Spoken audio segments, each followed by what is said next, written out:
erected scaffolding with an executioner's block on it because he had just lost us the English Civil War. What's that about, guy?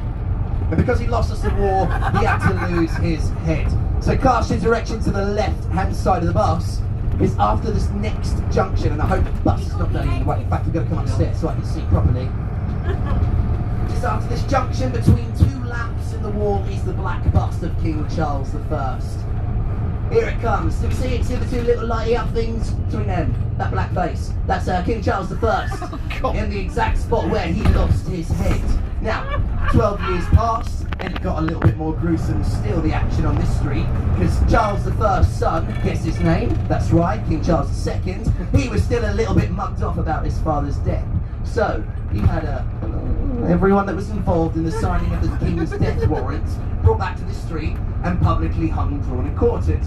Now, I'm aware we've got some kiddywinks on the bus today who might not know what being hung, drawn and quartered means. Well, listen up. Hello, what's your name? Fran? Zara, close. Zara, if you were to be hung, drawn and quartered, yeah, you'd be hung up by your little neck, not until you're dead, until you're very near. You'd then be cut down, we'd then slice you open, pull out all your innards and burn them in front of your eyes. What's your brother's name? Isaac. If you were a man, Isaac, sometimes it would then cut off another part of the male anatomy, what men would really rather not have cut off, yeah? Newton, that's right, the man what invented gravity. Keep looking to the left. We're about to pass an American statue, and you know this is of an American man because look at the idiot. He's standing in front of a chair. What's that about? Abraham Lincoln, that statue is, and he haunts the White House. And do you know how we know this? Because Winston Churchill said so. All right! Winston Churchill was coming out of the bar, dripping wet and naked when he was staying over at the White House. I think that's brilliant. But yeah, Downing Street's coming up here on the left. If we wave at the guards standing duty, they might wave back at us. So let's wave at the policemen. Hey! Thanks, Charlie. Sorry to hear about your mum. Hey, look to the right-hand side, yeah? This is where the old Scotland Yards moved to in the late 1800s. And rather ironically, when they moved in, it was the home of an unsolved murder case. Ooh, who are you going to call? Reception! It's funny because that's where Scotland Yards work, so I'm just going to call a number on the phone. Anyway, they didn't actually manage to find out who the woman was that they found in the cellar of Scotland Yard with no arms, no legs and no head. But even to this day, we're fairly certain that she was a victim of one Jack the Ripper. Oh, I'm looking forward to some Jack the Ripper stories this evening. Yeah. Go on a different tour then, we don't do that thing. So we don't go nowhere near Whitechapel. If, however, you are a fan of McDonald's, look to your right. McDonald's, haunted by the spirit of my father's cholesterol levels. I honestly wish that was a joke. Anyway, back to Trafalgar Square. Have a look at the four lions at the base of Nelson's Column. They were designed by a man called Edwin Landseer, who famously painted the Monarch of the Glen. Now, when he accepted this project, he barefaced lied to the guys running it. He went, "Yeah, I've seen a lion before. What, you calling me a liar, bruv?" And very shortly, he was found going to London Zoo to purchase a dead lion, which he could base the statues off of, because he'd never seen a lion before, the brute. By the time he got halfway through sculpting these lion statues, his dead lion had decomposed, and he had to base the back half on something a little bit closer to home. That's right, his pet Labrador. Now we know this because the paws on these lion statues feature dewberry claws, seldom visible in felines, but always visible in dogs. There we go. Anyway, I suppose that's what you get for working to a tight dead lion. Hey, thank you very much. I got that one from an old master of mine. His name is Rodney or something. It's 1800s, 1897 it was, I think. Don't really care. You won't know anyway.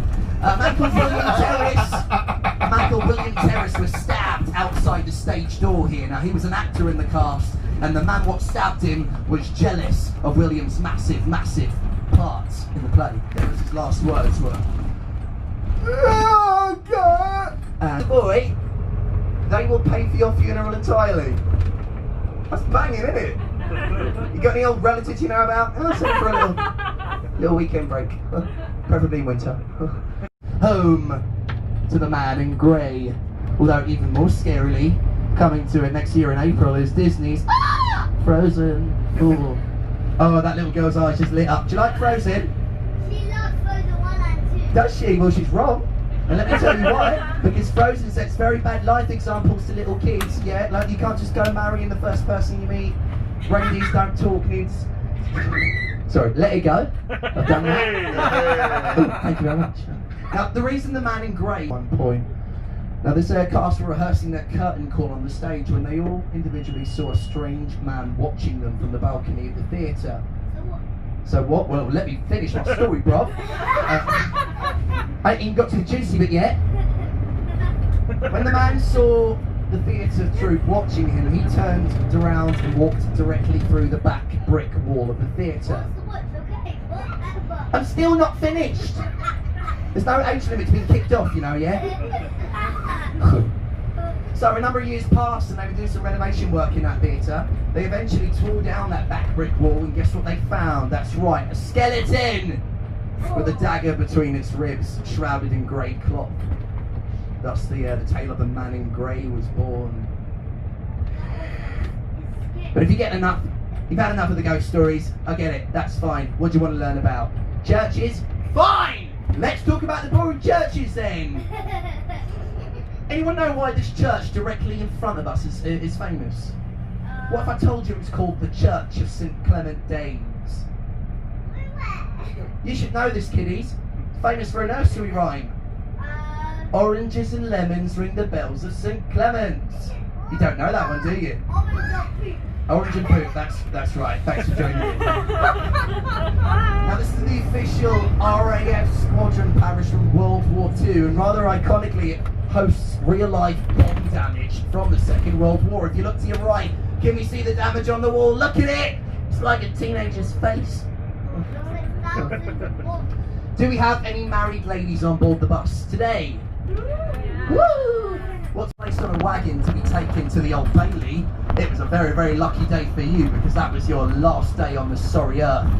If you had been taken by wagon from that prison to the Old Bailey, it was likely you were going to be taken to the gallows and killed for your crimes. Although, we're not complete brutes. If you were on that journey, you were allowed to stop at one tavern on that road for an alcoholic beverage. That was your last treat, your last supper.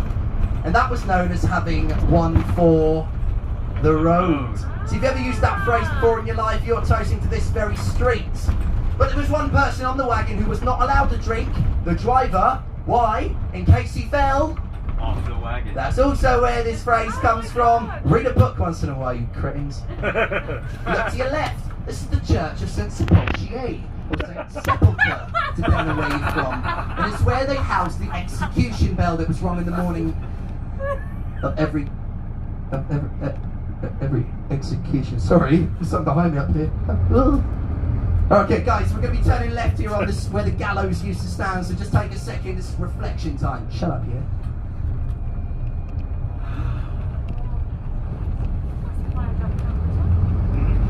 Do you like that? I think the reason it worked so well with the people upstairs is because you're now sat at the same height that those bodies would have been freely swinging at. Anyway, I actually rather enjoy it. Sometimes on a quiet night, I'll get the driver to reverse and go back through it. Or slower. Anyway, our second site of public execution this evening. What, 2 in a row? Yeah, we're good to you here at the London Ghost Bus.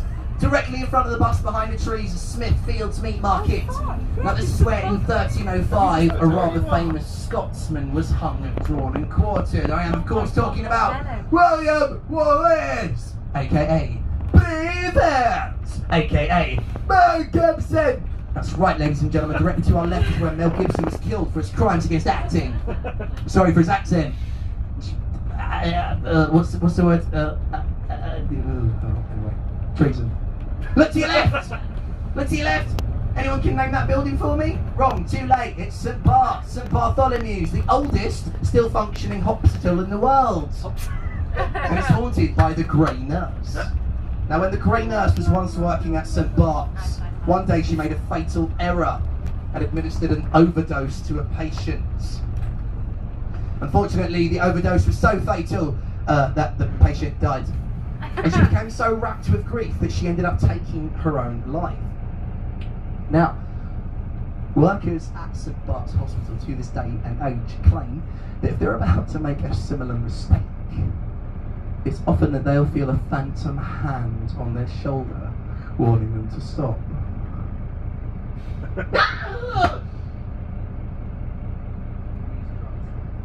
And this little map here actually, the white parts show you the parts of London that were completely destroyed by the fire.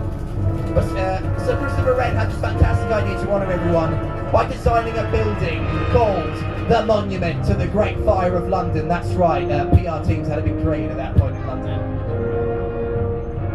200 feet high and 200 feet away from where the fire started. Yes! That twisted fire started! People say that if you push the monument over, you'd be arrested. Other people say the tip of the monument would land inside Thomas Farriner's baking shop, where the fire began to begin with. Now, unfortunately, it became a very notorious and popular suicide spot here in London. Many is a depressed Londoner who've taken themselves to the top of the monument just to toss themselves off. 24 recorded deaths and suicides here. It's the only monument I know of to have killed twice as many people as the tragedy in which it represents. But look to your left and you can see it in Tower Bridge. Now, Tower Bridge is the only bridge I know of that's got its own mortuary, a morgue called Dead Man's Hole, which is my nickname at school, funnily enough, now I think about it. But anyway, bodies that have been washed up on the banks of the Thames will be brought to Dead Man's Hole and laid in state before their funerals. You can go and visit it now to this day if you like, if you're into that kind of thing. It's now called Tesco Metro though, so soak it all up, soak it up. Tell me what to do, follow the bridge all the way to the left. You see those dark tree-like things? Them's are trees. Follow them trees all the way to the left and you'll see an old castle-y building poking out from behind the modern ones. You know what that building is, don't you? It's the most haunted building in the world. Tower of London. Now the Tower of London has over 20 recorded ghost sightings, the first of which being Anne Boleyn, King Henry VIII's second wife. Now, she was accused of being unfaithful to the king, so he had her brought to the Tower courtyard, her head placed on an executioner's block, but a big man shoved it off and... Ooh, you're right, that's Anne Boleyn's ghost can often be seen walking around the Tower courtyard late at night with a head underneath her arm, although sometimes without a head at all. Do you know what, I was in a musical about Anne Boleyn once. Didn't do very well, the reviews weren't great. Badly executed, they said. Oh, yeah. Another lady to be executed there was the Countess of Salisbury. Guys,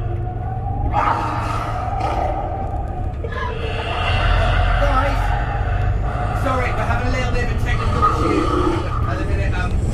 It's an old bus, it's a wireless microphone. Sometimes we do get signal interferences, nothing for you guys to worry about.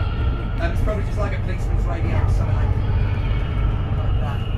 So just hold on for a few seconds. I'm going to see if the driver can have maybe a little look at the tape. Oh, okay. Right. See you.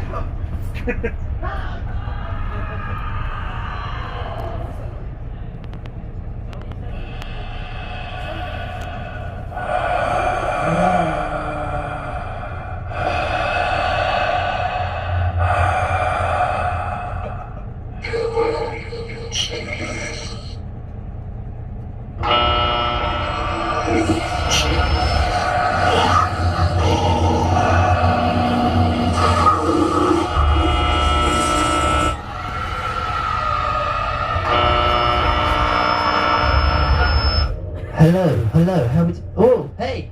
Oh, we are back online. Okay, guys, tell you what we're going to do. We're going to go for a very short walking section of the tour, just while the driver has a little look at some of the mechanics on board the bus. I'm not quite sure what's going wrong. So if you guys, quite easily, they said to the council, "Hey, Mr. Man of the council, please can we have 2 circle-shaped windows and 1 cross-shaped window?" And the man of the council must have said, yeah, I'll work at the council, and I don't know nothing. Follow the river all the way to the left. Do we see that massive circle thing? You should. It's big and it's lit up. It's the London Eye. Now, you're probably very aware that the London Eye is a bit too new to be haunted. Nonetheless, some interesting facts about the London Eye. Did you know you can get married on the London Eye if you so choose? Yeah? Yeah. You get on at the bottom with your betrothed. You say, "I do," right at the very tip top. And it's all downhill from there, Isaac. If you ever interrupt my joke again, you're going through that window. It's one thing I will not tolerate, and it's children thinking they're funnier than me. Now this street we're currently travelling on is called the Victoria Embankment, and it's named after two people, Queen Victoria of course, and her son, Prince Embankment. Thank you. Now directly underneath the street is a sewage pipe designed by a man called Joseph Bazalgette, the Bazalgette Tunnel, the Bazalgette sewers. Because prior to that invention, where do you think all of the sewage was being pumped here in London? Here's a clue, look that way. Right into the Thames, that's right. In fact, London smelled so badly at one point that we were nicknamed the Big Stink. And one day it got a bit too far when they had to close Parliament. It smelled that bad. That's pretty bad, isn't it? So we've got a big thank you to give to Joseph Bazalgette for these innovative tunnels directly underneath our feet. In fact, you might actually recognise the name Bazalgette. It's his great-great-grandson, Peter Bazalgette. He's a television executive, and he's the man we've got to thank for putting Big Brother on our television screens. But anyway, that's nice, I think. It's nice to know the Bazalgettes are well and truly keeping it in the family business. Sorry. Hello? Yeah, what's up? No, I'm just trying to finish the tour, mate. Can I give you a call back? I don't think so. Let me ask him and I'll get back to you, yeah? Yeah, I promise. Oh, really, mate? Well, Code Brown seems a bit excessive. Right, okay, well, I'll see what they're saying, then I'll give you a call in about 50 minutes or so, yeah? I love you. I love you so much.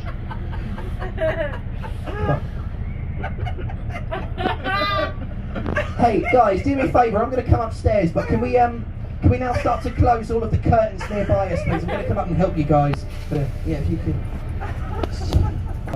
Don't worry, downstairs. I'm going to come and help you in just a little second. But I just want to run through a few ground rules for this next section of the tour with you. We've just had a phone call from our manager, back at the company, and apparently someone's pulled one of the emergency stop buttons or levers. Does anyone remember doing that tonight? If you haven't, don't worry, it's not accusing you, but it's definitely you, Isaac. Essentially what we now need to do is, because we've had a distress signal, so we need to do a factory reset of the bus. Right, that wraps up the Ghost Bus tour. To be honest, it wasn't my cup of tea. I'm sorry to say, I didn't really enjoy the experience as much. Some jokes were lame, some jokes were funny, but it wasn't my cup of tea. So sadly, my review on the Ghost Bus tour is a 2 out of 10.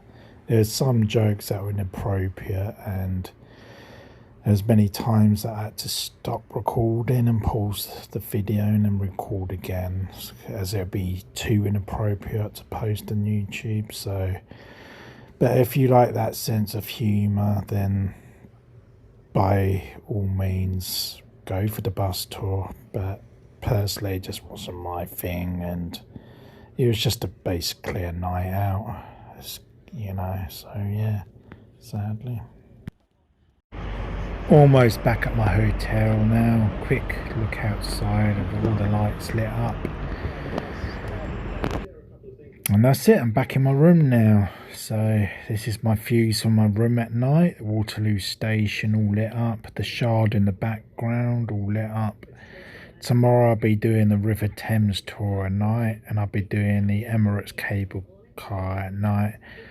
So stay tuned for that, and I look forward to share my experience.